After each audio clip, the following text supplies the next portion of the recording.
Assalamualaikum warahmatullahi wabarakatuh. Halo teman-teman semuanya, kami dari kelompok 9 pada mata kuliah pengambilan keputusan manajerial. Kami di sini ingin mempresentasikan hasil diskusi kami dengan judul memahami dan menganalisa tentang pengambilan keputusan intuitif. Pertama-tama kami ucapkan terima kasih kepada dosen pengampu kami, yaitu Ibu Dr. Dewi Nusrani MSI, dan juga teman-teman semua yang sudah meluangkan waktunya untuk menonton video presentasi kami. Sebelum memasuki materi, izinkan kami untuk memperkenalkan diri kami masing-masing, yaitu ada saya sendiri, Valentina Akdat, dan juga kedua rekan saya, yaitu Francisca Kristi dan Della Puspitasari. Nah, di slide pertama, saya akan menjelaskan terlebih dahulu apa sih pengambilan keputusan itu. Secara umum, pengambilan keputusan adalah sebuah proses pemilihan satu alternatif dari beberapa alternatif lainnya untuk pemecahan masalah. Seorang pemimpin dapat menggunakan beberapa jenis dasar dalam proses pengambilan keputusan. Lalu di sini ada jenis-jenis dasar pengambilan keputusan menurut Perry dalam Hasan 2002. Nah, di sini ada 5 jenis dasar pengambilan keputusan. Yang pertama itu ada intuisi, ada wewenang, yang ketiga ada rasional, yang keempat ada pengalaman, dan yang kelima ada fakta. Terus yang kami bahas di sini yaitu ada jenis dasar pengambilan intuisi. Nah, selanjutnya apa sih intuisi itu?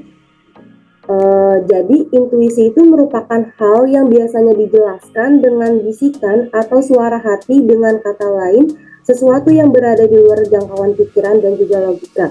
Nah, menurut Hornby tahun 1974, ia mengatakan bahwa intuisi itu sebuah kemampuan yang dengan cepat memahami dan mengetahui sesuatu tanpa memerlukan penjelasan maupun studi yang masuk akal.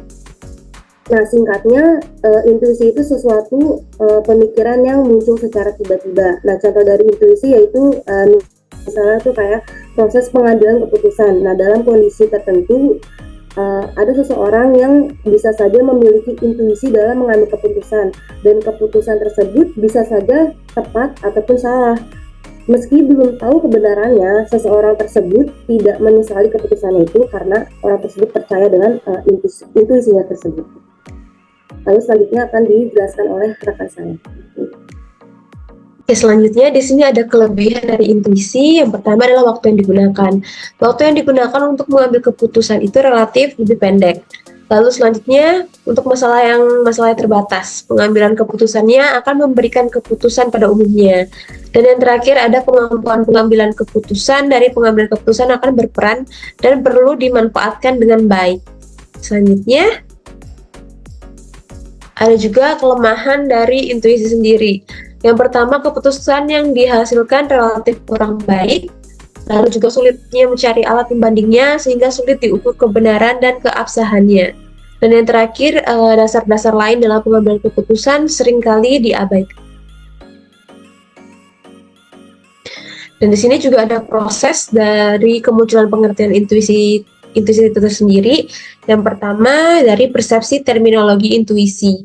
Persepsi ini bervariasi dan seringkali dipengaruhi oleh pengalaman pribadi, latar belakang, budaya, dan keyakinan dari individu. Maksudnya, persepsi terminologi intuisi ini dikaitkan dengan insting atau nalar batin yang tidak didasarkan pada penalaran logis atau analisis dasar.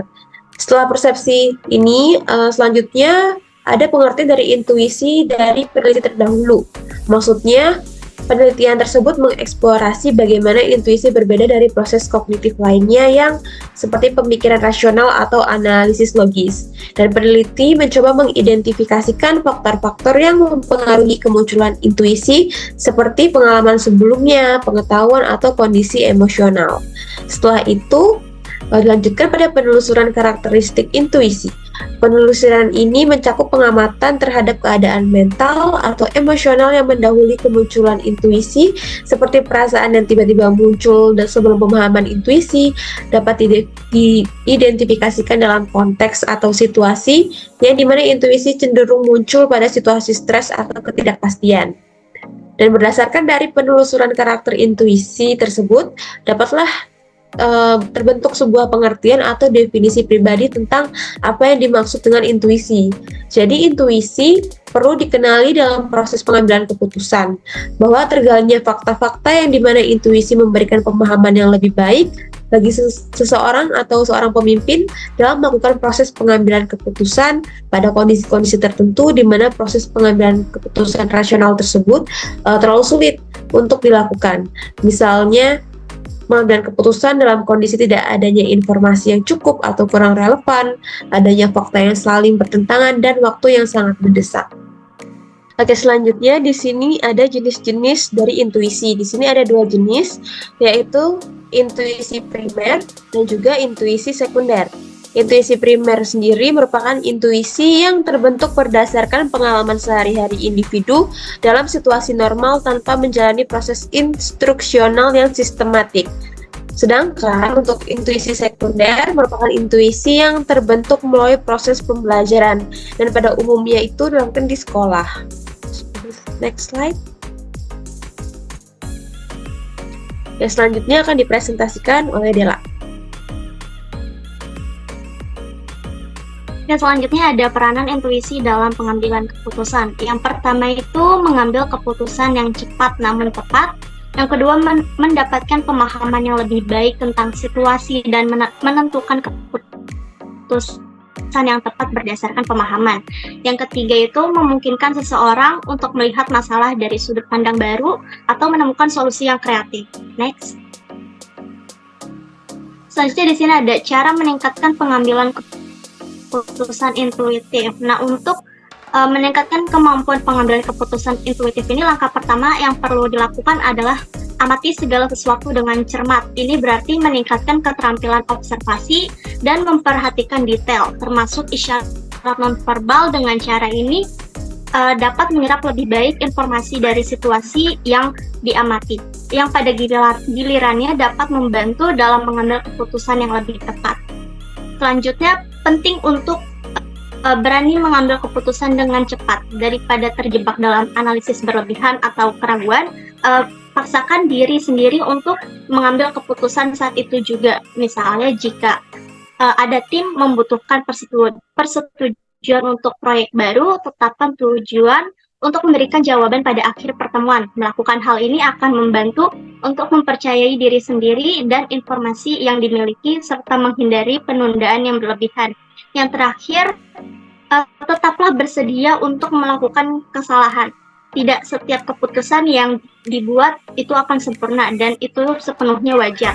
Kesalahan ini adalah bagian dari proses belajar dan tumbuh. Dengan menerima bahwa tidak selalu akan benar, pasti akan ada mengambil resiko yang lebih besar dan memperoleh pelajaran berharga dari setiap pengalaman, baik itu positif maupun negatif. Next. Selanjutnya ada studi kasus. Kita mengambil judul yaitu Intuitive Decision Making by Iranian Nurse of Patient with COVID-19, a qualitative study yang ditulis oleh Muhammad Agajani, Mohsin Tagadosi, Neda Mirbager, Ajorpas. Dari jurnal yang diterbitkan Journal of Caring Science tahun 2022, volume 11 ayat 3, halaman 164 sampai 162, yaitu dengan pendahuluan pengambilan keputusan klinis terkait penyakit virus corona 2019 atau COVID-19 merupakan pengalaman baru. Oleh karena itu, pengetahuan di bidang ini masih kurang. Tujuan dari penelitian ini adalah untuk mengeksplorasi pengalaman perawatan kritis dalam pengambilan keputusan intuitif pada pasien yang didiagnosis dengan COVID-19. Next. Metode yang dilakukan pada artikel ini adalah deskriptif kualitatif, yaitu 16 perawat yang memiliki pengalaman memberikan perawatan pada pasien yang didiagnosis COVID-19 dipilih melalui purposive sampling dan berpartisipasi dalam wawancara semi terstruktur. Wawancara ditranskrip dan akhirnya dianalisis melalui pendekatan analisis isi konvensional, yaitu hasilnya 62,5% peserta adalah perempuan dan rata-rata sampai dengan usia dan pengalaman kerja peserta masing-masing adalah 36,56 dengan standar deviasi 6,58 dan 12,62 tahun dengan standar deviasi 5,59 tahun. 3 tema utama muncul dari pengalaman para perawat, termasuk revolusi batin, kesadaran holistik, dan kebijaksanaan klinis. Next. Dalam artikel ini, studi kasus yang kita pilih, kelompok kami menyimpulkan yaitu hasil penelitian tersebut menggambarkan fenomena intuisi dalam pengambilan keputusan klinis di antara perawat yang merawat pasien yang didiagnosis dengan COVID-19 berdasarkan temuan para peserta menggunakan intuisi untuk menyelamatkan nyawa pasien mereka dan untuk meningkatkan kesehatan pasien. Para peserta percaya bahwa krisis COVID-19 baru menciptakan lingkungan yang efektif untuk metode pengambilan keputusan mereka.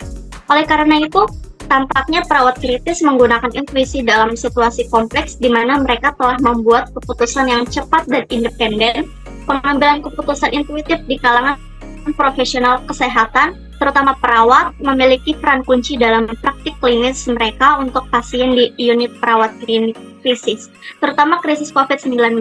Memahami fenomena intuisi dalam pengambilan keputusan klinis meningkatkan praktik profesional keperawatan dan mengarah pada perawatan berkualitas lebih baik bagi pasien, terutama dalam situasi akut, kritis, dan penyakit pandemi.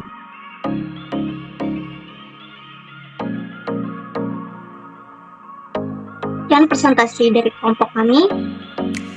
Lebihnya mohon maaf. Wassalamualaikum warahmatullahi wabarakatuh.